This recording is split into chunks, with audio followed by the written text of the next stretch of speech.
ꯈꯨꯡꯒꯪꯗ ꯏꯆꯝ ꯆꯝꯅ ꯏꯃꯨꯡ ꯃꯅꯨꯡꯒ ꯂꯣꯏꯅꯗꯨꯅ ꯅꯨꯡꯉꯥꯏꯅ ꯍꯔꯥꯎꯅ ꯂꯩꯕ ꯄꯨꯟꯁꯤ ꯑꯃꯗ ꯈꯪꯍꯧꯗꯅ ꯔꯥꯖꯅꯤꯇꯤ ꯇꯧꯕꯁꯤꯡꯅ ꯑꯌꯦꯠꯄ ꯄꯤꯔꯛꯂꯕꯗꯤ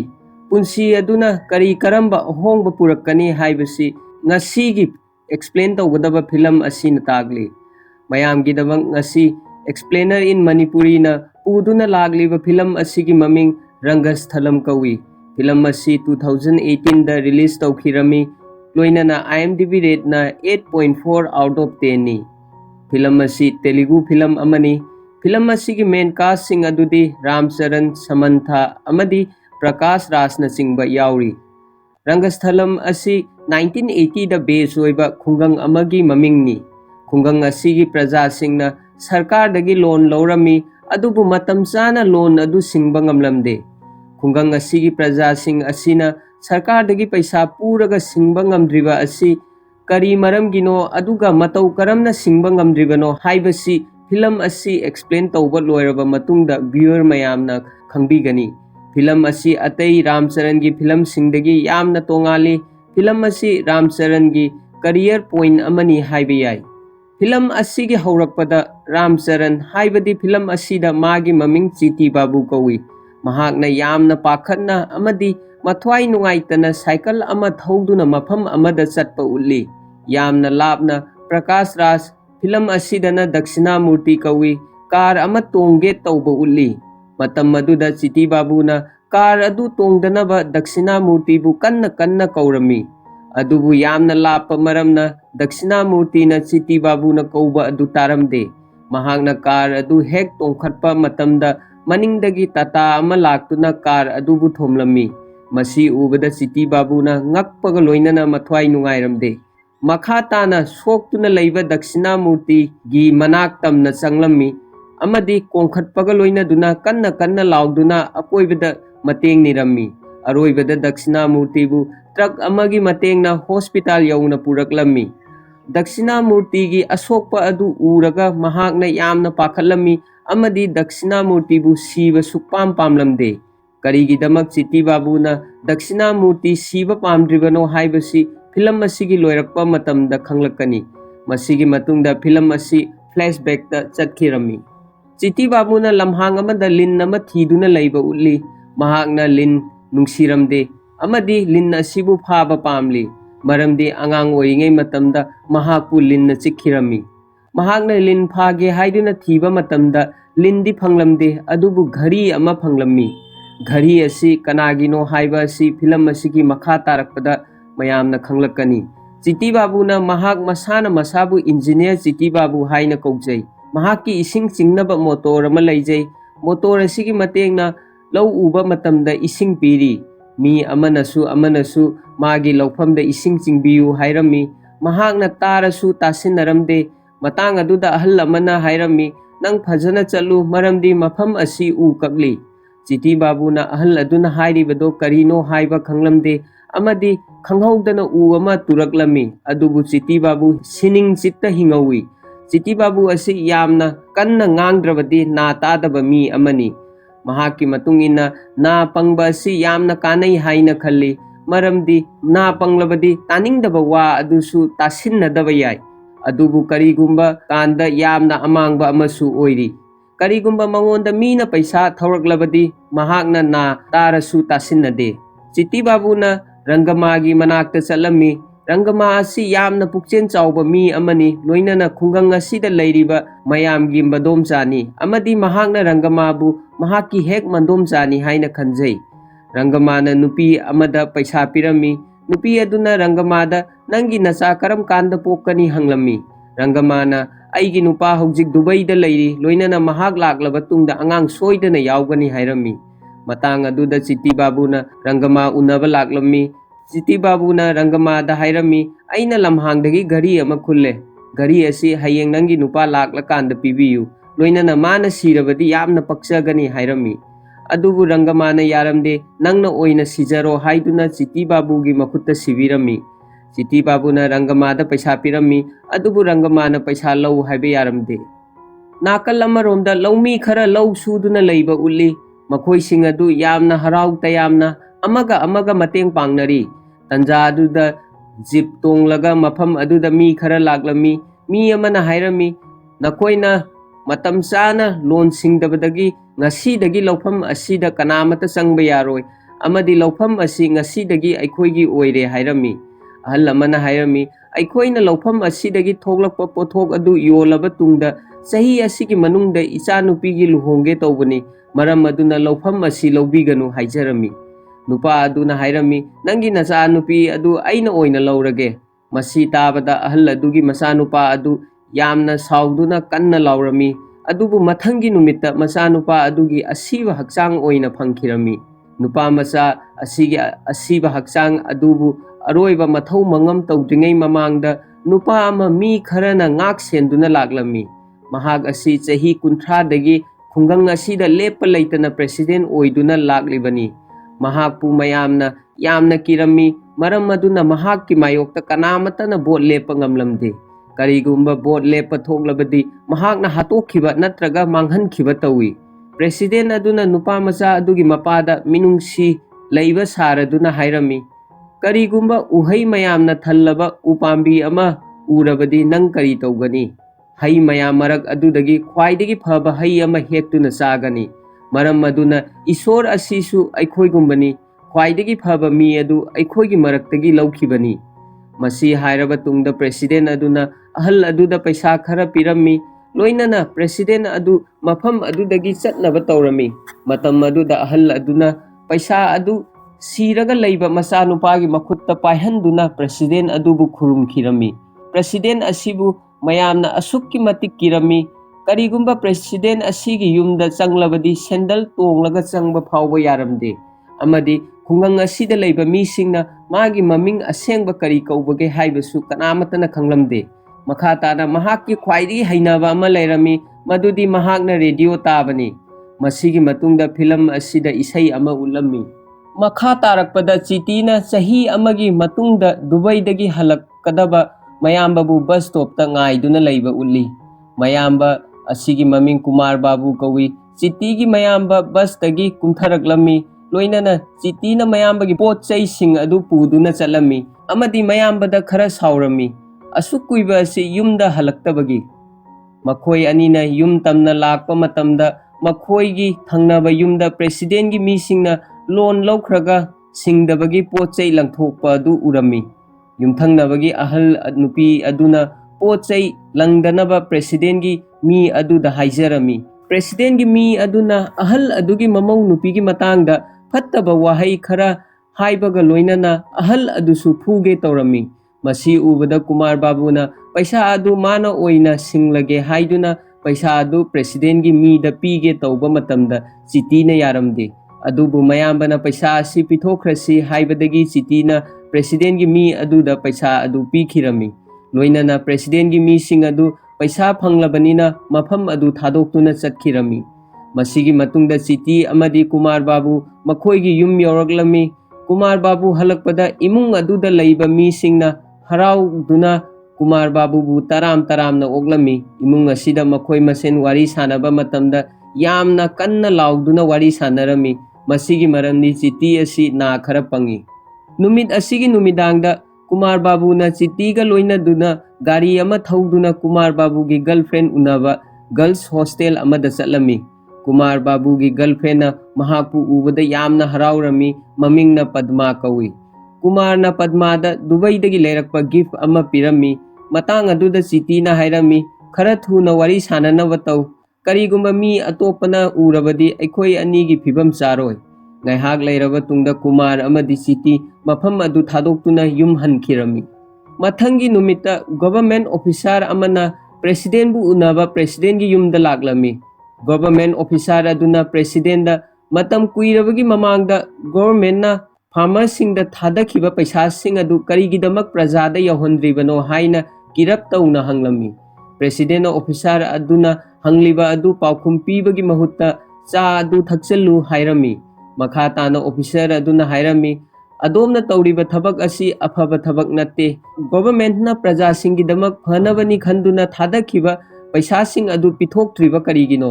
मतांग अदुदा प्रेसिडेंट की मी अमा लाक्तुना गवर्नमेंट ऑफिसर अदुदा पैसा खरा पिरमी ꯃꯁꯤꯒꯤ ꯃꯇꯨꯡꯗ ꯄ꯭ꯔꯦꯁꯤꯗꯦꯟ ꯑꯗꯨꯅ ꯑꯣꯐꯤꯁꯥꯔ ꯑꯗꯨꯗ ꯅꯪ ꯍꯧꯖꯤꯛ ꯆꯠꯄ ꯌꯥꯔꯅꯤ ꯍꯥꯏꯔꯝꯃꯤ꯫ ꯑꯣꯐꯤꯁꯥꯔ ꯑꯗꯨꯅ ꯆꯠꯂꯝꯗꯥꯏ ꯑꯗꯨ ꯐꯥꯎꯕ ꯑꯗꯣꯝꯅ ꯇꯧꯔꯤꯕ ꯊꯕꯛ ꯑꯁꯤ ꯑꯐꯕ ꯊꯕꯛ ꯅꯠꯇꯦ ꯍꯥꯏꯔꯝꯃꯤ꯫ ꯑꯗꯨꯕꯨ ꯑꯣꯐꯤꯁꯥꯔ ꯑꯗꯨ ꯎꯄꯥꯏ ꯂꯩꯇꯕꯗꯒꯤ ꯃꯐꯝ ꯑꯗꯨ ꯊꯥꯗꯣꯛꯇꯨꯅ ꯆꯠꯄ ꯇꯥꯔꯝꯃꯤ꯫ ꯑꯣꯐꯤꯁꯥꯔ ꯑꯗꯨꯅ ꯃꯐꯝ ꯑꯗꯨꯗꯒꯤ ꯆꯠꯀꯦ ꯇꯧꯕ ꯃꯇꯝꯗ ꯄ꯭ꯔꯦꯁꯤꯗꯦꯟꯅ ꯆꯥꯒꯤ ꯒ꯭ꯂꯥꯁ ꯑꯗꯨ ꯆꯥꯝꯊꯣꯛꯂꯝꯃꯨ ꯍꯥꯏꯔꯝꯃꯤ꯫ ꯎꯄꯥꯏ ꯂꯩꯇꯕꯗꯒꯤ ꯑꯣꯐꯤꯁꯥꯔ ꯑꯗꯨꯅ ꯆꯥꯒꯤ ꯒ꯭ꯂꯥꯁ ꯑꯗꯨ ꯆꯥꯝꯊꯣꯛꯂꯒ ꯃꯐꯝ ꯑꯗꯨꯗꯒꯤ ꯊꯣꯛꯈꯤꯔꯝꯃꯤ꯫ ꯑꯣꯐꯤꯁꯥꯔ ꯑꯗꯨꯅ ꯃꯄꯥꯟ ꯍꯦꯛ ꯊꯣꯛꯂꯛꯄꯒ ꯈꯨꯡꯒꯪ ꯑꯗꯨꯒꯤ ꯃꯤꯁꯤꯡꯗ ꯁꯥꯎꯗꯨꯅ ꯍꯥꯏꯔꯝꯃꯤ, ꯄ꯭ꯔꯦꯁꯤꯗꯦꯟ ꯑꯁꯤꯅ ꯈꯨꯡꯒꯪ ꯑꯁꯤꯗ ꯂꯩꯔꯤꯕ ꯃꯈꯩ ꯅꯈꯣꯏ ꯑꯋꯥꯕ ꯑꯗꯨꯝ ꯅꯪꯗꯨꯅ ꯂꯩꯔꯅꯤ꯫ ꯅꯈꯣꯏꯒꯤꯗꯃꯛ ꯒꯣꯔꯃꯦꯟꯅ ꯊꯥꯔꯛꯄ ꯂꯣꯟ ꯑꯃꯗꯤ ꯁꯕꯁꯤꯗꯔꯤꯁꯤꯡ ꯑꯗꯨ ꯀꯗꯥꯏꯗ ꯆꯠꯈ꯭ꯔꯒꯦ ꯍꯥꯏꯕ ꯅꯈꯣꯏ ꯀꯅꯥꯃꯠꯇꯅ ꯈꯪꯕ ꯅꯠꯇꯦ꯫ ꯃꯍꯥꯛꯀꯤ ꯃꯥꯌꯣꯛꯇ ꯂꯦꯞꯄ ꯉꯝꯕ ꯃꯤ ꯑꯃꯠꯇ ꯂꯩꯔꯔꯣꯏꯗ꯭ꯔꯥ? ꯃꯁꯤ ꯍꯥꯏꯔꯕ ꯇꯨꯡꯗ ꯑꯣꯐꯤꯁꯥꯔ ꯑꯗꯨ ꯒꯥꯔꯤ ꯇꯣꯡꯗꯨꯅ ꯆꯠꯈꯤꯔꯝꯃꯤ꯫ ꯃꯇꯥꯡ ꯑꯗꯨꯗ ꯆꯤꯇꯤ ꯑꯃꯗꯤ ꯀꯨꯃꯥꯔ ꯄ꯭ꯔꯦꯁꯤꯗꯦꯟꯒꯤ ꯌꯨꯝꯗ ꯂꯥꯛꯄ ꯎꯠꯂꯝꯃꯤ꯫ ꯆꯤꯇꯤ ꯑꯃꯗꯤ ꯀꯨꯃꯥꯔ ꯄ꯭ꯔꯦꯁꯤꯗꯦꯟꯒꯤ ꯃꯌꯨꯝꯗ ꯂꯥꯛꯂꯤꯕꯒꯤ ꯃꯔꯝꯗꯤ ꯆꯤꯇꯤꯅ ꯀꯨꯃꯥꯔꯕꯨ ꯄ꯭ꯔꯦꯁꯤꯗꯦꯟꯒ ꯎꯅꯍꯟꯕ ꯄꯥꯝꯕꯒꯤꯅꯤ꯫ ꯃꯈꯣꯏ ꯑꯅꯤ ꯁꯦꯟꯗꯜ ꯂꯧꯊꯣꯛꯇꯨꯅ ꯄ꯭ꯔꯦꯁꯤꯗꯦꯟ ꯎꯅꯕ ꯆꯪꯈꯤꯔꯝꯃꯤ꯫ ꯅꯥꯀꯜ ꯑꯃꯔꯣꯝꯗ ꯑꯍꯜ ꯅꯨꯄꯤ ꯑꯃꯅ ꯃꯥꯒꯤ ꯌꯦꯅꯥꯎꯁꯤꯡ ꯑꯁꯤ ꯅꯨꯡꯇꯤꯒꯤ ꯂꯤꯟ ꯑꯃꯅ ꯆꯥꯗꯨꯅ ꯂꯩꯔꯦ ꯑꯃꯗꯤ ꯀꯅꯥꯒꯨꯝꯕ ꯑꯃꯅ ꯂꯤꯟ ꯑꯁꯤꯕꯨ ꯍꯥꯠꯄꯤꯌꯨ ꯍꯥꯏꯅ ꯀꯟꯅ ꯂꯥꯎꯔꯝꯃꯤ꯫ ꯃꯇꯥꯡ ꯑꯗꯨꯗ ꯆꯤꯇꯤꯅ ꯆꯩ ꯑꯃ ꯄꯥꯏꯗꯨꯅ ꯃꯐꯝ ꯑꯗꯨꯗ ꯂꯥꯛꯂꯝꯃꯤ꯫ ꯃꯍꯥꯛꯅ ꯂꯤꯟ ꯑꯗꯨ ꯊꯤꯕ ꯍꯧꯔꯛꯂꯝꯃꯤ꯫ ꯂꯣꯏꯅꯅ ꯁꯣꯏꯕꯗꯒꯤ ꯃꯍꯥꯛꯅ ꯐꯛꯂꯣꯡ ꯑꯃ ꯍꯥꯡꯗꯣꯛꯄꯗ ꯅꯨꯄꯤ ꯑꯃ ꯏꯔꯨꯖꯔꯒ ꯂꯩꯕ ꯊꯦꯡꯅꯔꯝꯃꯤ꯫ ꯅꯨꯄꯤ ꯑꯁꯤꯒꯤ ꯃꯃꯤꯡ ꯁꯃꯟꯇꯥ ꯀꯧꯏ ꯑꯗꯨꯒ ꯐꯤꯂꯝ ꯑꯁꯤꯗꯅ ꯃꯥꯒꯤ ꯃꯃꯤꯡ ꯔꯥꯃꯂꯛꯁꯃꯤ ꯀꯧꯏ꯫ ꯔꯥꯃꯂꯛꯁꯃꯤꯅ ꯆꯤꯇꯤ ꯎꯕꯗ ꯌꯥꯝꯅ ꯁꯥꯎꯔꯝꯃꯤ꯫ ꯂꯣꯏꯅꯅ ꯆꯤꯇꯤꯗ ꯁꯥꯎꯗꯨꯅ ꯍꯥꯏꯔꯝꯃꯤ, ꯅꯪꯕꯨ ꯅꯃꯤꯠ ꯇꯥꯡꯕꯔꯣ? ꯅꯨꯄꯤ ꯑꯃ ꯏꯔꯨꯖꯔꯤꯉꯩꯗ ꯇꯨꯃꯤꯟꯅ ꯌꯦꯡꯂꯤꯕꯗꯨꯕꯨ? ꯂꯣꯏꯅꯅ ꯂꯛꯁꯃꯤꯅ ꯑꯊꯤꯕ ꯋꯥꯍꯩ ꯀꯌꯥ ꯆꯤꯇꯤꯗ ꯍꯥꯏꯔꯝꯃꯤ꯫ ꯑꯗꯨꯕꯨ ꯆꯤꯇꯤꯗꯤ ꯃꯅꯥ ꯄꯪꯕꯅꯤꯅ ꯔꯥꯃꯂꯛꯁꯃꯤꯅ ꯍꯥꯏꯕꯁꯤꯡ ꯑꯗꯨ ꯀꯔꯤꯅꯣ ꯍꯥꯏꯕ ꯇꯥꯔꯝꯗꯦ꯫ ꯃꯍꯥꯛꯅ ꯂꯛꯁꯃꯤ ꯍꯦꯛ ꯎꯕꯗ ꯄꯨꯡꯉꯥꯎ ꯉꯥꯎꯈꯤꯔꯝꯃꯤ ꯑꯃꯗꯤ ꯃꯥꯒꯤ ꯊꯃꯣꯏꯗ ꯂꯛꯁꯃꯤꯒꯤꯗꯃꯛ ꯅꯨꯡꯁꯤꯕ ꯐꯥꯎꯕ ꯍꯧꯔꯛꯂꯝꯃꯤ꯫ ꯂꯣꯏꯅꯅ ꯂꯛꯁꯃꯤꯒꯤ ꯋꯥꯈꯜꯗ ꯉꯥꯎꯗꯨꯅ ꯂꯩꯈꯤꯔꯝꯃꯤ꯫ ꯃꯇꯥꯡ ꯑꯁꯤꯗ ꯐꯤꯂꯝ ꯑꯁꯤꯒꯤ ꯏꯁꯩ ꯑꯃ ꯎꯠꯈꯤꯔꯝꯃꯤ꯫ ꯃꯈꯥ ꯇꯥꯔꯛꯄꯗ ꯆꯤꯇꯤꯅ ꯔꯪꯒꯃꯥꯒꯤ ꯃꯅꯥꯛꯇ ꯂꯥꯛꯂꯝꯃꯤ꯫ ꯃꯍꯥꯛꯅ ꯔꯪꯒꯃꯥꯗ ꯍꯥꯏꯔꯝꯃꯤ, ꯑꯩꯅ ꯌꯥꯝꯅ ꯐꯖꯕ ꯅꯨꯄꯤ ꯑꯃ ꯊꯦꯡꯅꯩ꯫ ꯏꯟꯗꯣꯝꯆꯥꯅ ꯅꯨꯄꯤ ꯑꯗꯨ ꯎꯔꯗꯤ ꯀꯌꯥꯝ ꯐꯖꯩ ꯍꯥꯏꯕ ꯈꯪꯒꯅꯤ꯫ ꯔꯪꯒꯃꯥ ꯑꯃꯗꯤ ꯆꯤꯇꯤ ꯋꯥꯔꯤ ꯁꯥꯟꯅꯔꯤꯉꯩ ꯃꯇꯝ ꯑꯗꯨꯗ ꯔꯥꯃꯂꯛꯁꯃꯤ ꯂꯥꯛꯂꯝꯃꯤ꯫ ꯔꯥꯃꯂꯛꯁꯃꯤꯅ ꯆꯤꯇꯤꯗ ꯅꯪꯂꯣ ꯆꯤꯇꯤ ꯕꯥꯕꯨ ꯍꯥꯏꯔꯤꯁꯦ ꯍꯥꯏꯅ ꯍꯪꯂꯝꯃꯤ꯫ ꯆꯤꯇꯤꯅ ꯃꯅꯤꯡ ꯑꯣꯟꯊꯣꯛꯂꯒ ꯌꯦꯡꯂꯛꯄ ꯃꯇꯝꯗ ꯔꯥꯃꯂꯛꯁꯃꯤ ꯎꯔꯝꯃꯤ꯫ ꯃꯍꯥꯛꯅ ꯂꯛꯁꯃꯤ ꯍꯦꯛ ꯎꯕꯗ ꯏꯀꯥꯏꯕ ꯑꯃꯗꯤ ꯄꯥꯈꯠꯄ ꯐꯥꯎꯔꯝꯃꯤ꯫ ꯑꯗꯨꯕꯨ ꯂꯛꯁꯃꯤꯅ ꯍꯪꯂꯤꯕ ꯑꯗꯨ ꯀꯔꯤꯅꯣ ꯍꯥꯏꯕ ꯃꯍꯥꯛꯅ ꯇꯥꯔꯝꯗꯦ꯫ ꯃꯔꯝ ꯑꯗꯨꯅ ꯆꯤꯇꯤꯅ ꯔꯪꯒꯃꯥꯕꯨ ꯏꯃꯨꯡꯗ ꯄꯨꯁꯤꯜꯂꯝꯃꯤ꯫ ꯂꯣꯏꯅꯅ ꯂꯛꯁꯃꯤꯅ ꯍꯥꯏꯔꯤꯕꯁꯤ ꯀꯔꯤꯅꯣ ꯍꯥꯏꯅ ꯔꯪꯒꯃꯥꯗ ꯍꯪꯂꯝꯃꯤ꯫ ꯔꯪꯒꯃꯥꯅ ꯅꯪꯒꯤ ꯅꯃꯤꯡ ꯍꯪꯕꯅꯤ ꯍꯥꯏꯔꯝꯃꯤ꯫ ꯃꯁꯤ ꯈꯪꯂꯕ ꯇꯨꯡꯗ ꯆꯤꯇꯤ ꯃꯄꯥꯟ ꯊꯣꯛꯂꯛꯇꯨꯅ ꯂꯛꯁꯃꯤꯒ ꯋꯥꯔꯤ ꯁꯥꯟꯅꯔꯝꯃꯤ꯫ ꯂꯛꯁꯃꯤꯅ ꯍꯥꯡꯆꯤꯠ ꯑꯩꯒꯤ ꯂꯧꯕꯨꯛꯇ ꯏꯁꯤꯡ ꯈꯔ ꯆꯤꯡꯕꯤꯌꯨ ꯑꯗꯨꯒ ꯄꯩꯁꯥ ꯀꯌꯥ ꯂꯧꯒꯅꯤ ꯍꯥꯏꯅ ꯍꯪꯂꯝꯃꯤ꯫ ꯂꯛꯁꯃꯤꯅ ꯍꯥꯏꯔꯤꯕꯗꯨ ꯆꯤꯇꯤꯅ ꯇꯥꯔꯝꯗꯦ꯫ ꯑꯃꯨꯛꯀ ꯏꯃꯨꯡꯗ ꯔꯪꯒꯃꯥꯒ ꯆꯪꯈꯤꯔꯝꯃꯤ ꯑꯗꯨꯒ ꯀꯔꯤ ꯍꯥꯏꯕꯅꯣ ꯍꯥꯏꯕꯗꯨ ꯍꯪꯈꯤꯔꯝꯃꯤ꯫ ꯁꯨꯃꯥꯏꯅ ꯑꯅꯤꯔꯛ ꯇꯧꯔꯝꯃꯤ꯫ ꯃꯁꯤꯗꯒꯤ ꯁꯥꯎꯗꯨꯅ ꯂꯛꯁꯃꯤꯅ ꯍꯥꯏꯔꯝꯃꯤ, ꯊꯕꯛ ꯑꯁꯤ ꯇꯧꯅꯤꯡꯗ꯭ꯔꯒꯗꯤ ꯐꯖꯅ ꯑꯗꯨꯝ ꯍꯥꯏꯌꯨ, ꯍꯟꯖꯟ ꯃꯅꯨꯡ ꯆꯪꯗ꯭ꯔꯕꯁꯨ ꯌꯥꯒꯅꯤ꯫ ꯇꯁꯦꯡꯕꯃꯛꯇꯤ ꯂꯛꯁꯃꯤꯅ ꯆꯤꯇꯤ ꯕꯥꯕꯨꯕꯨ ꯃꯅꯥ ꯄꯪꯉꯤ ꯍꯥꯏꯕꯁꯤ ꯈꯪꯂꯝꯗꯦ꯫ ꯑꯔꯣꯏꯕꯗ ꯃꯈꯣꯏ ꯑꯅꯤ ꯄꯥꯎ ꯐꯥꯎꯅꯗꯨꯅ ꯂꯛꯁꯃꯤꯒꯤ ꯂꯧꯕꯨꯛꯇ ꯏꯁꯤꯡ ꯆꯤꯡꯕꯒꯤ ꯋꯥ ꯑꯗꯨ ꯌꯥꯅꯈꯤ꯫ ꯐꯤꯂꯝ ꯑꯁꯤꯒꯤ ꯃꯈꯥ ꯇꯥꯔꯛꯄꯗ ꯀꯨꯃꯥꯔ ꯕꯥꯕꯨꯅ ꯆꯤꯇꯤꯗ ꯅꯥꯀꯣꯡ ꯇꯥꯅꯕꯒꯤ ꯃꯦꯆꯤꯟ ꯑꯃ ꯄꯤꯔꯝꯃꯤ꯫ ꯑꯗꯨꯕꯨ ꯆꯤꯇꯤꯅ ꯃꯦꯆꯤꯟ ꯑꯁꯤ ꯄꯥꯝꯗꯦ ꯍꯥꯏꯔꯝꯃꯤ꯫ ꯂꯣꯏꯅꯅ ꯃꯈꯥ ꯇꯥꯅ ꯆꯤꯇꯤꯅ ꯍꯥꯏꯔꯝꯃꯤ, ꯅꯥ ꯄꯪꯕꯒꯤꯁꯨ ꯀꯥꯟꯅꯕ ꯂꯩ꯫ ꯀꯔꯤꯒꯨꯝꯕ ꯑꯩꯅ ꯇꯥꯅꯤꯡꯗꯕ ꯋꯥ ꯑꯣꯏꯔꯒꯗꯤ ꯇꯥꯁꯤꯟꯅꯗꯕ ꯌꯥꯏ꯫ ꯃꯁꯤ ꯍꯥꯏꯔꯕ ꯇꯨꯡꯗ ꯆꯤꯇꯤꯅ ꯅꯥ ꯇꯥꯅꯕꯒꯤ ꯃꯦꯆꯤꯟ ꯑꯗꯨ ꯂꯪꯊꯣꯛꯈꯤꯔꯝꯃꯤ꯫ ꯐꯤꯂꯝ ꯑꯁꯤꯒꯤ ꯃꯈꯥ ꯇꯥꯔꯛꯄꯗ ꯆꯤꯇꯤꯅ ꯃꯥꯒꯤ ꯏꯁꯤꯡ ꯆꯤꯡꯅꯕ ꯃꯣꯇꯣꯔ ꯑꯗꯨ ꯄꯨꯗꯨꯅ ꯂꯛꯁꯃꯤꯒꯤ ꯂꯧꯐꯝꯗ ꯆꯠꯂꯝꯃꯤ꯫ ꯃꯇꯝ ꯑꯗꯨꯗ ꯃꯥꯒꯤ ꯃꯔꯨꯞ ꯃꯍꯦꯁ ꯀꯧꯕ ꯑꯃ ꯆꯤꯇꯤꯒꯤ ꯃꯅꯥꯛꯇ ꯂꯩꯔꯝꯃꯤ꯫ ꯃꯍꯦꯁ ꯑꯁꯤ ꯇꯁꯦꯡꯅ ꯍꯥꯏꯔꯒꯗꯤ ꯆꯤꯇꯤꯒꯤ ꯃꯅꯥꯀꯣꯡꯅꯤ꯫ ꯃꯍꯦꯁꯅ ꯂꯛꯁꯃꯤꯗ ꯆꯤꯇꯤ ꯑꯁꯤ ꯃꯅꯥ ꯈꯔ ꯄꯪꯉꯤ ꯍꯥꯏꯕꯁꯤ ꯍꯥꯏꯗꯣꯛꯀꯦ ꯇꯧꯔꯝꯃꯤ꯫ ꯑꯗꯨꯕꯨ ꯆꯤꯇꯤꯅ ꯍꯥꯏꯕ ꯌꯥꯔꯣꯏ ꯍꯥꯏꯅ ꯊꯤꯡꯂꯝꯃꯤ꯫ ꯔꯥꯃꯂꯛꯁꯃꯤꯅ ꯂꯧꯕꯨꯛꯇ ꯌꯣꯝꯄꯥꯛ ꯌꯥꯟꯗꯨꯅ ꯂꯩꯕ ꯃꯇꯝ ꯑꯗꯨꯗ ꯆꯤꯇꯤꯅ ꯌꯦꯡꯂꯝꯃꯤ꯫ ꯃꯁꯤ ꯎꯕꯗ ꯔꯥꯃꯂꯛꯁꯃꯤꯅ ꯆꯤꯇꯤꯒꯤ ꯃꯅꯥꯛꯇ ꯆꯪꯂꯛꯇꯨꯅ ꯅꯍꯥꯟ ꯌꯦꯡꯕ ꯑꯗꯨꯗꯒꯤ ꯄꯦꯟꯗꯗꯨꯅ ꯍꯧꯖꯤꯛ ꯐꯥꯎꯕ ꯌꯦꯡꯉꯤꯔꯣ ꯍꯥꯏꯅ ꯍꯪꯂꯝꯃꯤ꯫ ꯆꯤꯇꯤꯅ ꯂꯛꯁꯃꯤꯅ ꯍꯥꯏꯔꯤꯕ ꯑꯗꯨ ꯀꯔꯤꯅꯣ ꯍꯥꯏꯕ ꯇꯥꯔꯝꯗꯦ꯫ ꯃꯔꯝ ꯑꯗꯨꯅ ꯃꯍꯥꯛꯅ ꯃꯣꯇꯣꯔ ꯑꯗꯨꯒꯤ ꯃꯅꯥꯛꯇ ꯆꯪꯗꯨꯅ ꯅꯪꯅ ꯍꯥꯏꯔꯤꯕꯁꯤꯡ ꯑꯗꯨ ꯃꯣꯇꯣꯔꯒꯤ ꯃꯈꯣꯟ ꯑꯁꯤꯅ ꯃꯔꯝ ꯑꯣꯏꯔꯒ ꯑꯩ ꯑꯃꯠꯇ ꯇꯥꯗ꯭ꯔꯦ ꯍꯥꯏꯔꯝꯃꯤ꯫ ꯃꯔꯝꯗꯤ ꯆꯤꯇꯤꯅ Lakshmida mahak mana pangi haibasi khanghaningde. Chitina Lakshmida hairami Rangamana nangi pabung adu aigi ikubok oigani hai. Masi tabada Lakshmi yamna saurami amadi chitigi manakta sangduna motor adu muthatlami aduga chitida hanglami nahan Rangamaga nanga ka manungda thong lonsilaga wari sanariba adu kari warino aduga nakhoi anigi marakta kari mari leinai adubu chitina Lakshmi na hairiba wa adu kari sutaramde maramdi Lakshmi na wasing asi yamna tapna nganglami matang aduda Rangamana chitibu kauduna motor adu ai senarage nang mi amadagi paisa launaba chatlu cho hairakirami masi tabada chitina mafam adudagi chatpagi chance phanglammi loinana chitina aigi thabak asi yamna yami motor senaba khakta natte hairamlaga mafam adudagi chatkirami mathangi numitta khungang aduda mela ama tawrami mela aduda chiti amadi magi marup Mahesh laklami makhoi anina mela aduda leiringai matam aduda Lakshmi lakpa urami masi ubada chitina Lakshmi gi manakta chatke tawrami adubu Maheshna Lakshmi gi manakta chatkanu hairami adubu chitina motor gi paisa laugadaba lei hairamlaga Lakshmi gi manakta chatkirami chitina Lakshmi da motor gi paisa hanglami Rama Lakshmi na hairami aina nangi paisa adu matlaga chen khini khanbra aina nangi paisa pige haiduna khutna paiduna koichat chatlibani makhatana Lakshmi na hairami aina nangonda pidawriba si kayano ayukta pung ama thengna lai nungthinda chak charaba tungda pung ama tumlaga lei matang asida chiti matha yamna sarami maramdi Lakshmi na hairiba si karino haiba amatta taramde Lakshmi na makhatana amukka su hairami nungthilda engine sagatli haiduna pung ama leptuna lei haujik pung sing mayam amadi advance pikhiba lupa yankhai adu minus tawraba tungda aina khanbada pulapna lupa marifu tare masi hairaba tungda Lakshmi na lupa chama chiti da pirami aduga lupa kun halakadabani hairami chitina mana haiba si karino khangnaba Lakshmi gi mabukta khujinna siklami masidagi Lakshmi lauduna kanna hairami aina lupa chama piraga nangna lupa kun halakadabani haiba asida nangna aingonda karigi khujin siklibano masigi matungda Lakshmi na haiba wa asi karino haiba chitina tarami chitina hairami nangna hairisi nangna aingonda lupa chama pige aduga aina lupa kun halau haiba natro fare haujikti paisa asoiba yaude hayeng oina pirage masi hairamlaga chiti mafam adudagi chatpa haukirami adubu Lakshmi na chitibu kauduna maningdagi tanaraklami Lakshmi na hairami paisa di nangna loina laukhre haujik ai kari layu haibano haujik ai paisa amatta yaudre aigidama khuji khara leibiyu haina chiti da hairami chitina tadabadagi amukka Lakshmi da khujinna siklami Lakshmi na khuji leibiyu haibani haina kanna laurakhirami chitina hoi nangi khuji leibige hairami mafam aduda nupa khara na mela aduda lakpa nupi khara lakna duna leirami makhoina chitina nupi amaga khuji leiduna leiminaba adu urami masi ubadagi nupa sing adu chiti amadi Lakshmi gi manakta laklami loinana Lakshmi da phattaba karemnaba wahi kaya hairami adubu chiti di makhoina hairiba sing adu karino haiba taramde Rama Lakshmi na mangonda phattaba wahi sing adu haiba matamda chitina karisu tawdabadagi sauduna khuji adu thamlamlaga mafam adu thadoktuna chatkirami loinana Lakshmi na melagi sangon tongduna leikhirami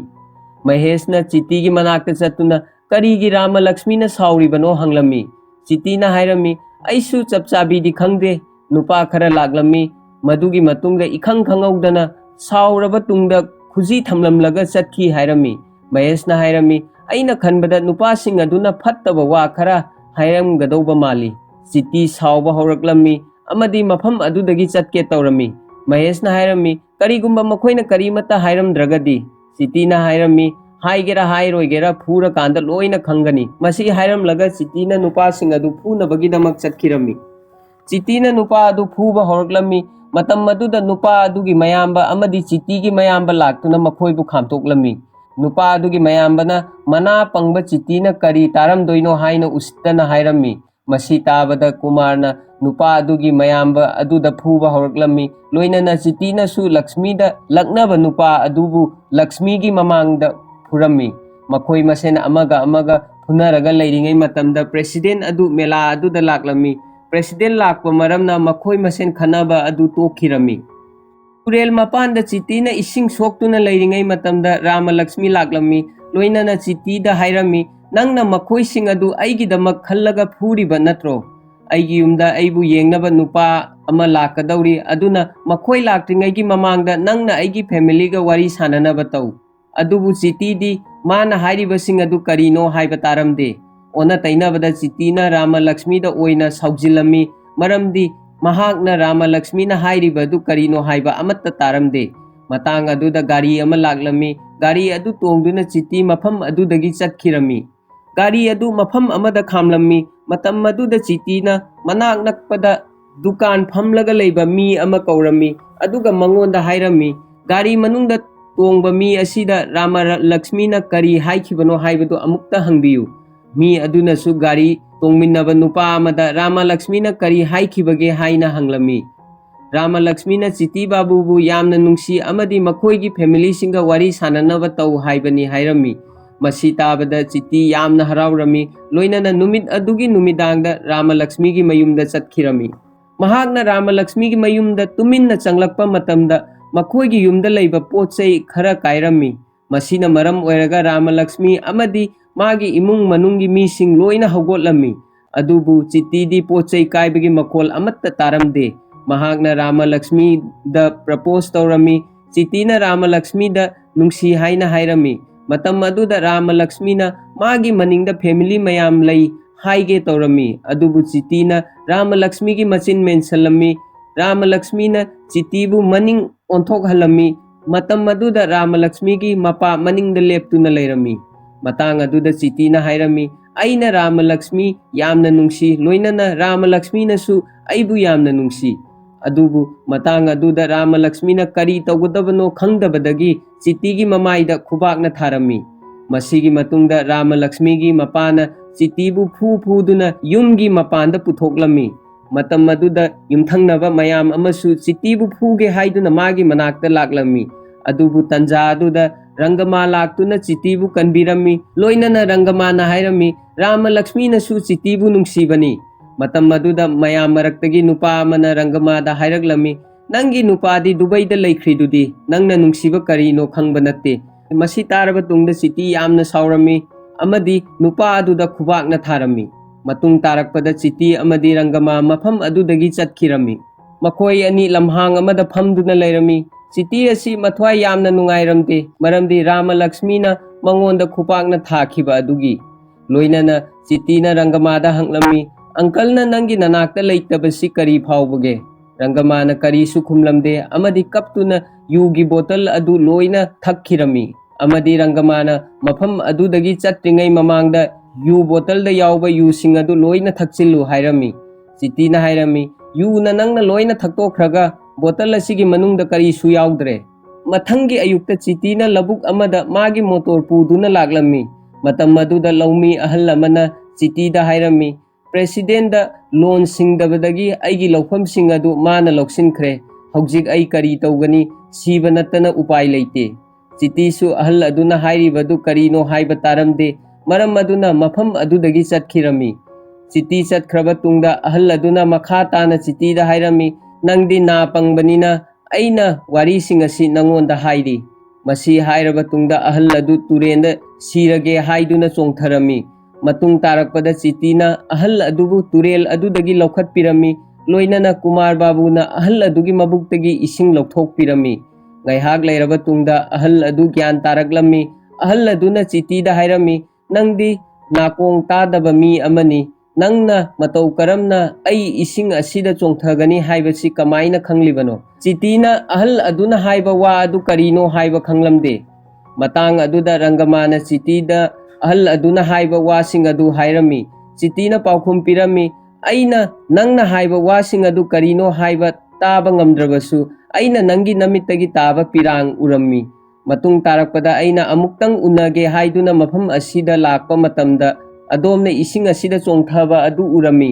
मसीदगी अइना नंगबु इसिंग अदुदगी लौथोकपनी। मखा ताना चिटीना हाइरमी, अइना नाकोंग ताबा ngamdrabasu मी अमगी अवाबा अदुदी येंगबदा खंगी। राम लक्ष्मीना चिटीना हाइबा washing अदु लोइना तादुना लैरम्मी। लोइनना राम लक्ष्मीना चिटीबु नुंगसीबा फावरम्मी। Ramalakshmina Chitida hairami, aina nangbu yamna nungsi amadi aina nangbu luhongba pami. Adubu Chitina Ramalakshmina haiba wasing adugi ona tainabada tarami, haibadi nang nana pangi aina nangonda luhongba pamde. Masi tabadagi Chiti sauduna mafam adudagi chatkirami, masigi matungda isai ama ulami. Makha tarakpada Ramalakshmina miyam amaga khatnaduna lairami, matam maduda Chiti amadi Kumar makhoi animak Ramalakshmi gi manakta laglami. Ramalakshmina Kumar Babu da hairami, aigi imana president dagi loan lauraba tungda loan adu loina singkre. Loan adu singnaba honabada imana hinglingai matamda masagi sanagi khuji phauba kaithokirami. Haujingna ima leitraba matam asida loan asi singba loidri haina makhoina aingonda hairagli. Kumar Babu na loan singbagi resipti leibra haina Ramalakshmi da hanglami. Ramalakshmina su loan singkhibagi receipt adu Kumar Babu da ulami. Masigi matungda Kumar Babu receipt adu paiduna president gi office manungda changkhirami. Aduga Kumar na mi aduda nakoina tawriba sikarino. Makoina lupa lising taragi loan lauraba tungda loan adu su singba loikre. Haujingna karamba loan amuk singadawribado. Haina Kumar na hanglami. Matang aduda nupa aduna mahaki mapana lupa lising tara amukka president dagi lawi hairami. Makoina fake receipt amasu ulami loinana Kumar na marei yetnaba hauraklammi. Receipt adu Kumar Babu na makoiga munabada nupa adu tusilami. Amadi nupa aduna Kumar Babu na mangonda president gi wakar phure haina koilau laurami. Numit asigi numidangda panchayat phamlami amadi thokiba thodok-sing adugi matangda loinamak hainarami. Ramalakshmi na hairami aigi imana paisa loina pikhrabani. Kumar na su hairami pabung na lupa lising tara laubani. Makha na Ramalakshmi na wa ngangba hauраglami matang aduda president na hairami nupi amana ngangba wa lauroi maramdi nupi asina kari khangdoino. Ramalakshmi na hairami aina class 6 phawba tamkhirami loinana ai hisab tawba hai. Ramalakshmi gi wa asi tabada mafam aduda leiba mising loina noklami. President na Ramalakshmi gi mapada nangna paisa kaya laubage hanglami. Ramalakshmi gi mapana kirap tawna lising kun lawi haina khungkhirami. President na hairami wafam asi matang asida loire. Matang aduda president gi mi amana Chiti Babu gi mapada hairami nangi namagi loan gi paisa haujik phawba laktri. Maram aduna haujik mafam adu aikhoi gi oirabani. Chiti Babu gi mapana hairami aigi imana yamna wana lau singu tawduna paisa loina pithokhrabani. Nupa aduna hairami nangi nama adu oktabi amani maram aduna nangi paisa kadaidagi lakpano haina aikhoina khangi. Matang asida Kumar Babu na yamna saurami adubu mahak karisu tawba ngamlamde. Amaromda Chiti Babu na karisu taramde. Masigi matungda makhoi loina yumda halaglami amadi chak chage haina tawrami. Matam maduda Chiti natana imung adugi miyoising mapa amadi Kumar Babu president gi mi aduna haikhiba wa adu ningsinglaga mathwai yamna nungairamde. Maram maduna makhoina chak amata charamde. Adubu Chiti di karisu tadabanina makhoina chak chadriba karigino haiba khanglamde. Numit adugi numidangda Chiti na Maheshta magi mapada makhoina kari haikhibage haina hanglami. Ahanbadadi Maheshna Chiti mathwai nungairoi haina asengba wasing adu hairamde. Adubu Chiti na Mahesh mawong matauda mana oidaba mangonda ngangle haiba khangkhirami. Maram maduna amukka hanna Chiti na Maheshta hanglami. Handakti Maheshna asengba adu Chiti da loina hairami nangi abopu president gi mi aduna oktabani hai. Maram maduna nangi pabungna thawai yamna nungaitribani. Aisu thawai yamna nungaite karigumba wa asi aina nangonda hairabadi nangsu thawai yamna nungairoi khanbadagi aina nangonda haidabani hairami. Maheshna haiba wa asi taraba tungda Chiti yamna saurami loinana president gi mi adugi yumda chatlami. Loinana nupa adu yamna thina phurami amadi nupa adugi makhut phawba Chiti na thudeklami. Mathangi ayukta Chiti Babu hotel amada cha thaktuna leiringai matamda Rangama amadi Ramalakshmi mabu unaba laklami. Rangama na Chiti da hairami Lakshmi na nangbu yamna nungsibani. Matam maduda Chiti na Ramalakshmi gi mamaida khubak na kanna tharaba tungda haujik hisab chap manare hairami. Nang amadi nangi napa asi chap manai. Nakhoi gi maramdagi aigi family ne tabada nungaitaba wahai kaya taba phangli. Makha tana Chiti na hairami nangna aingonda nungsiba asi oidabani. Kaidaunungda aingonda nungsiba ngamloi. ꯇꯟꯖꯥ ꯑꯗꯨꯗ ꯆꯤꯇꯤꯕꯨ police ꯂꯥꯛꯇꯨꯅ ꯐꯥꯔꯝꯃꯤ꯫ ꯃꯇꯥꯡ ꯑꯗꯨꯗ ꯔꯥꯃꯂꯛꯁꯃꯤ ꯇꯦꯟꯁꯟꯗ ꯂꯩꯔꯝꯃꯤ, ꯂꯣꯏꯅꯅ ꯆꯤꯇꯤꯗ ꯍꯥꯏꯔꯝꯃꯤ, "ꯑꯩꯅ ꯍꯥꯏꯕ ꯑꯁꯤ ꯑꯃꯨꯛꯇ ꯇꯥꯈꯣ"꯫ ꯆꯤꯇꯤꯅ ꯈꯨꯝꯂꯝꯃꯤ, "ꯅꯪꯅ ꯑꯩꯕꯨ ꯁꯥꯟꯅꯕꯅꯤ, ꯑꯩꯅ ꯂꯩꯅꯤꯡꯕ ꯐꯤꯚꯝꯗ ꯂꯩꯕ ꯃꯇꯝꯗ ꯅꯪꯉꯣꯟꯗ ꯀꯔꯤ ꯑꯀꯥꯏꯕ ꯑꯣꯏꯗꯣꯏꯅꯣ"꯫ ꯆꯤꯇꯤꯒꯤ ꯋꯥ ꯑꯁꯤ ꯇꯥꯔꯒ ꯈꯪꯍꯧꯗꯅ ꯔꯥꯃꯂꯛꯁꯃꯤꯅ ꯆꯤꯇꯤꯗ ꯀꯤꯁ ꯇꯧꯔꯝꯃꯤ꯫ ꯆꯤꯇꯤꯅ ꯍꯥꯏꯔꯝꯃꯤ, "ꯀꯞꯀꯅꯨ, ꯀꯔꯤꯒꯨꯝꯕ ꯅꯪꯅ ꯀꯞꯂꯕꯗꯤ ꯑꯩꯁꯨ ꯀꯞꯂꯛꯀꯅꯤ꯫ ꯑꯩꯅ ꯅꯪꯕꯨ ꯌꯥꯝꯅ ꯅꯨꯡꯁꯤ, ꯑꯩꯒꯤ ꯈꯜꯂꯒ ꯅꯪ ꯃꯊꯥ ꯁꯥꯒꯅꯨ, ꯑꯩ ꯌꯥꯝꯅ ꯊꯨꯅ ꯍꯜꯂꯛꯀꯅꯤ"꯫ ꯑꯃꯗꯤ ꯔꯪꯒꯃꯥꯗ ꯔꯥꯃꯂꯛꯁꯃꯤꯕꯨ ꯁꯦꯟꯅꯕꯤꯅꯕ ꯍꯥꯏꯔꯝꯃꯤ꯫ ꯃꯁꯤꯒꯤ ꯃꯇꯨꯡꯗ ꯄꯨꯂꯤꯁ ꯑꯗꯨꯅ ꯆꯤꯇꯤꯕꯨ ꯃꯐꯝ ꯑꯗꯨꯗꯒꯤ ꯄꯨꯗꯨꯅ ꯆꯠꯈꯤꯔꯝꯃꯤ꯫ ꯄꯨꯂꯤꯁ ꯁ꯭ꯇꯦꯁꯟ ꯃꯅꯨꯡꯗ ꯆꯤꯇꯤꯕꯨ ꯄꯨꯂꯤꯁ ꯃꯌꯥꯝꯅ ꯀꯟꯅ ꯐꯨꯔꯝꯃꯤ꯫ ꯃꯅꯥꯎꯄꯥꯕꯨ ꯄꯨꯂꯤꯁꯅ ꯐꯨꯕ ꯑꯁꯤ ꯀꯨꯃꯥꯔ ꯕꯥꯕꯨꯅ ꯌꯦꯡꯕ ꯉꯝꯂꯝꯗꯦ꯫ ꯃꯔꯝ ꯑꯗꯨꯅ ꯃꯍꯥꯛꯅ ꯄ꯭ꯔꯦꯁꯤꯗꯦꯟꯒꯤ ꯃꯅꯥꯛꯇ ꯆꯠꯇꯨꯅ ꯃꯅꯥꯎꯄꯥꯕꯨ ꯐꯨꯗꯅꯕ ꯍꯥꯏꯔꯝꯃꯤ꯫ ꯃꯇꯝ ꯑꯗꯨꯗ ꯀꯨꯃꯥꯔ ꯕꯥꯕꯨꯅ ꯁꯦꯟꯗꯜ ꯇꯣꯡꯂꯒ ꯄ꯭ꯔꯦꯁꯤꯗꯦꯟꯒꯤ ꯌꯨꯝ ꯃꯅꯨꯡꯗ ꯆꯪꯂꯛꯄ ꯑꯗꯨꯗ ꯄ꯭ꯔꯦꯁꯤꯗꯦꯟ ꯌꯥꯝꯅ ꯁꯥꯎꯔꯝꯃꯤ꯫ ꯀꯨꯃꯥꯔꯅ ꯁꯦꯟꯗꯜ ꯑꯗꯨ ꯃꯄꯥꯟꯗ ꯊꯝꯂꯨꯔꯕ ꯇꯨꯡꯗ ꯄ꯭ꯔꯦꯁꯤꯗꯦꯟꯗ ꯍꯥꯏꯔꯝꯃꯤ, "ꯑꯩꯒꯤ ꯏꯅꯥꯎꯄꯥꯕꯨ ꯄꯨꯂꯤꯁꯇꯒꯤ ꯀꯟꯕꯤꯌꯨ, ꯃꯈꯣꯏꯅ ꯆꯤꯇꯤꯕꯨ ꯀꯟꯅ ꯐꯨꯗꯨꯅ ꯂꯩꯔꯦ", ꯍꯥꯏꯔꯝꯃꯤ꯫ ꯑꯗꯨꯕꯨ ꯄ꯭ꯔꯦꯁꯤꯗꯦꯟꯅ ꯀꯨꯃꯥꯔꯅ ꯍꯥꯏꯕ ꯋꯥ ꯑꯗꯨ ꯇꯥꯔꯝꯗꯦ, ꯂꯣꯏꯅꯅ ꯏꯁꯤꯡ ꯊꯛꯅꯕ ꯀꯨꯃꯥꯔꯗ ꯍꯥꯏꯔꯝꯃꯤ꯫ ꯏꯁꯤꯡ ꯊꯛꯂꯕ ꯇꯨꯡꯗ ꯀꯨꯃꯥꯔ ꯕꯥꯕꯨꯅ ꯄ꯭ꯔꯦꯁꯤꯗꯦꯟꯗ ꯍꯟꯖꯤꯟ ꯍꯟꯖꯤꯟ ꯔꯤꯀ꯭ꯋꯦꯁ ꯇꯧꯔꯝꯃꯤ꯫ ꯄ꯭ꯔꯦꯁꯤꯗꯦꯟꯅ ꯍꯥꯏꯔꯝꯃꯤ, "ꯅꯪꯁꯨ ꯅꯪꯒꯤ ꯅꯅꯥꯎꯄꯥꯒꯨꯝ ꯅꯅꯥ ꯄꯪꯕ꯭ꯔꯥ"꯫ ꯃꯇꯥꯡ ꯑꯁꯤꯗ ꯀꯨꯃꯥꯔ ꯕꯥꯕꯨꯅ ꯄ꯭ꯔꯦꯁꯤꯗꯦꯟꯅ ꯍꯥꯏꯕ ꯋꯥ ꯑꯗꯨ ꯒ꯭ꯌꯥꯟ ꯇꯥꯈꯤꯔꯝꯃꯤ, ꯍꯥꯏꯕꯗꯤ ꯄ꯭ꯔꯦꯁꯤꯗꯦꯟꯒꯤ ꯃꯤ ꯐꯨꯔꯨꯕꯒꯤ ꯃꯅꯥꯎꯅꯨꯄꯥ ꯑꯁꯤ ꯄꯨꯂꯤꯁꯅ ꯐꯥꯈꯤꯕꯅꯤ ꯍꯥꯏꯕ ꯈꯪꯈꯤꯔꯝꯃꯤ꯫ ꯃꯔꯝ ꯑꯗꯨꯅ ꯎꯄꯥꯏ ꯂꯩꯇꯕꯗꯒꯤ ꯀꯨꯃꯥꯔ ꯕꯥꯕꯨ ꯃꯐꯝ ꯑꯗꯨꯗꯒꯤ ꯆꯠꯅꯕ ꯇꯧꯔꯝꯃꯤ꯫ ꯃꯇꯥꯡ ꯑꯗꯨꯗ ꯄ꯭ꯔꯦꯁꯤꯗꯦꯟꯅ ꯒ꯭ꯂꯥꯁ ꯑꯗꯨ ꯆꯥꯝꯊꯣꯛꯂꯝꯃꯨ ꯍꯥꯏꯔꯝꯃꯤ꯫ ꯑꯗꯨꯕꯨ ꯀꯨꯃꯥꯔ ꯕꯥꯕꯨꯅ ꯁꯥꯎꯗꯨꯅ ꯒ꯭ꯂꯥꯁ ꯑꯗꯨ ꯆꯥꯝꯊꯣꯛꯂꯕ ꯇꯨꯡꯗ ꯃꯐꯝ ꯑꯗꯨꯗꯒꯤ ꯆꯠꯈꯤꯔꯝꯃꯤ꯫ ꯃꯇꯝ ꯈꯔꯒꯤ ꯃꯇꯨꯡꯗ ꯀꯨꯃꯥꯔ ꯕꯥꯕꯨꯅ ꯆꯤꯇꯤꯕꯨ ꯎꯅꯕ ꯖꯦꯜꯗ ꯂꯥꯛꯂꯝꯃꯤ꯫ ꯆꯤꯇꯤ ꯑꯁꯤ ꯄꯨꯂꯤꯁꯅ ꯐꯨꯕꯗꯒꯤ ꯗꯥꯛꯐꯝ ꯌꯥꯝꯅ ꯂꯩꯔꯝꯃꯤ, ꯂꯣꯏꯅꯅ ꯃꯄꯥꯟ ꯍꯦꯛ ꯊꯣꯛꯂꯛꯄꯒ ꯆꯤꯇꯤꯅ ꯆꯥꯛ ꯌꯥꯝꯅ ꯆꯥꯔꯝꯃꯤ꯫ ꯃꯊꯪꯒꯤ ꯅꯨꯃꯤꯠꯇ ꯆꯤꯇꯤ ꯑꯃꯗꯤ ꯀꯨꯃꯥꯔ, ꯃꯈꯣꯏ ꯑꯅꯤꯃꯛ ꯙꯣꯜ ꯊꯤꯟꯗꯨꯅ ꯄ꯭ꯔꯦꯁꯤꯗꯦꯟꯒꯤ ꯌꯨꯝ ꯃꯃꯥꯡꯗ ꯆꯠꯂꯝꯃꯤ꯫ ꯀꯨꯃꯥꯔꯅ ꯍꯥꯏꯔꯝꯃꯤ, "ꯍꯧꯖꯤꯛ ꯅꯪꯅ ꯇꯧꯕ ꯌꯥꯕ ꯇꯧꯔꯦ, ꯑꯃꯗꯤ ꯅꯪꯒꯤ ꯃꯇꯝ ꯂꯣꯏꯔꯦ, ꯃꯔꯝꯗꯤ ꯍꯧꯖꯤꯛ ꯅꯪꯒꯤ ꯃꯥꯌꯣꯛꯇ ꯑꯩꯅ ꯚꯣꯠ ꯂꯦꯞꯀꯅꯤ"꯫ ꯄ꯭ꯔꯦꯁꯤꯗꯦꯟꯒꯤ ꯃꯤ ꯑꯗꯨꯅ ꯍꯥꯏꯔꯝꯃꯤ, "ꯅꯪꯅ ꯏꯔꯥꯏ ꯂꯥꯏꯅ ꯃꯥꯏꯊꯤꯕ ꯄꯤꯕ ꯉꯝꯒꯅꯤ ꯈꯟꯕ꯭ꯔꯥ? ꯑꯩꯈꯣꯏꯒꯤ ꯄ꯭ꯔꯦꯁꯤꯗꯦꯟ ꯑꯁꯤ ꯆꯍꯤ 30ꯗꯒꯤ ꯚꯣꯠ ꯑꯁꯤ ꯀꯥꯗꯨꯅ ꯂꯥꯛꯄꯅꯤ"꯫ ꯆꯤꯇꯤꯅ ꯚꯣꯠꯀꯤ ꯃꯔꯀꯥ ꯑꯗꯨ ꯂꯩꯃꯥꯏꯗ ꯊꯝꯗꯨꯅ ꯍꯥꯏꯔꯝꯃꯤ, "ꯍꯧꯖꯤꯛ ꯃꯐꯝ ꯈꯨꯗꯤꯡꯃꯛꯇ ꯃꯁꯤ ꯉꯥꯛꯇ ꯉꯥꯏꯔꯅꯤ"꯫ ꯂꯣꯏꯅꯅ ꯀꯨꯃꯥꯔꯅ ꯄ꯭ꯔꯦꯁꯤꯗꯦꯟꯒꯤ ꯑꯁꯦꯡꯕ ꯃꯃꯤꯡ ꯀꯧꯔꯝꯃꯤ꯫ ꯃꯁꯤ ꯇꯥꯕꯗ ꯃꯐꯝ ꯑꯗꯨꯗ ꯂꯩꯕ ꯃꯤꯁꯤꯡ ꯑꯗꯨ ꯂꯣꯏꯅ ꯉꯛꯂꯝꯃꯤ꯫ ꯃꯁꯤꯒꯤ ꯃꯇꯨꯡꯗ ꯃꯆꯤꯟ ꯃꯅꯥꯎ ꯃꯈꯣꯏ ꯑꯅꯤ ꯃꯐꯝ ꯑꯗꯨꯗꯒꯤ ꯆꯠꯈꯤꯔꯝꯃꯤ꯫ ꯃꯈꯥ ꯇꯥꯔꯛꯄꯗ ꯃꯈꯣꯏ ꯑꯅꯤꯅ ꯄ꯭ꯔꯀꯥꯁ ꯔꯥꯖꯕꯨ ꯎꯅꯕ ꯆꯠꯂꯝꯃꯤ, ꯍꯥꯏꯕꯗꯤ ꯗꯛꯁꯤꯅꯥꯃꯨꯔꯇꯤꯕꯨ꯫ ꯗꯛꯁꯤꯅꯥꯃꯨꯔꯇꯤ ꯑꯁꯤ ꯀꯨꯃꯥꯔ ꯕꯥꯕꯨꯅ ꯂꯦꯞꯀꯗꯕ ꯄꯥꯔꯇꯤ ꯑꯗꯨꯒꯤ ꯍꯦꯗꯅꯤ꯫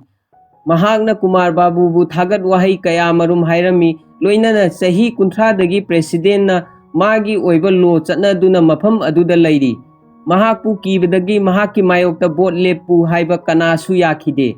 ꯑꯗꯨꯅ ꯅꯪꯅ ꯇꯧꯔꯤꯕ ꯊꯕꯛ ꯑꯁꯤ ꯑꯐꯕ ꯊꯕꯛ ꯑꯃꯅꯤ, ꯃꯔꯝ ꯑꯗꯨꯅ ꯄꯥꯔꯇꯤꯅ ꯅꯪꯕꯨ ꯁꯄꯣꯔꯠ ꯇꯧꯒꯅꯤ ꯍꯥꯏꯔꯝꯃꯤ꯫ ꯃꯁꯤꯒꯤ ꯃꯇꯨꯡꯗ ꯐꯤꯂꯝ ꯑꯁꯤ ꯄ꯭ꯔꯦꯖꯦꯟꯗ ꯂꯥꯛꯂꯝꯃꯤ꯫ ꯗꯛꯁꯤꯅꯥꯃꯨꯔꯇꯤꯒꯤ ꯐꯤꯚꯝ ꯑꯁꯤ ꯌꯥꯝꯅ ꯀ꯭ꯔꯤꯇꯤꯀꯦꯜ ꯑꯣꯏꯔꯝꯃꯤ, ꯑꯗꯨꯕꯨ ꯆꯤꯇꯤ ꯕꯥꯕꯨꯅ ꯗꯛꯁꯤꯅꯥꯃꯨꯔꯇꯤꯕꯨ ꯌꯥꯝꯅ ꯆꯦꯛꯁꯤꯟꯅ ꯁꯦꯟꯅꯔꯝꯃꯤ꯫ ꯃꯍꯥꯛꯅ ꯗꯛꯁꯤꯅꯥꯃꯨꯔꯇꯤꯕꯨ ꯁꯤꯕ ꯄꯥꯝꯂꯝꯗꯦ꯫ ꯃꯁꯤꯒꯤ ꯃꯇꯨꯡꯗ ꯐꯤꯂꯝ ꯑꯁꯤ ꯑꯃꯨꯛ ꯐ꯭ꯂꯦꯁꯕꯦꯛꯇ ꯆꯠꯈꯤꯔꯝꯃꯤ꯫ ꯐꯤꯂꯝ ꯑꯁꯤꯒꯤ ꯑꯅꯤꯁꯨꯕ ꯑꯃꯗꯤ ꯑꯔꯣꯏꯕ ꯇꯥꯡꯀꯛ ꯑꯊꯨꯕ ꯃꯇꯝꯗ ꯑꯞꯂꯣꯗ ꯇꯧꯅꯕ ꯍꯣꯠꯅꯖꯒꯦ꯫ ꯃꯌꯥꯝꯅ ꯂꯥꯏꯛ, ꯁꯦꯌꯔ ꯑꯃꯗꯤ ꯁꯕꯁꯀ꯭ꯔꯥꯏꯕ ꯇꯧꯗꯨꯅ ꯆꯦꯅꯦꯜ ꯑꯁꯤꯕꯨ ꯁꯄꯣꯔꯠ ꯇꯧꯕꯤꯌꯨ꯫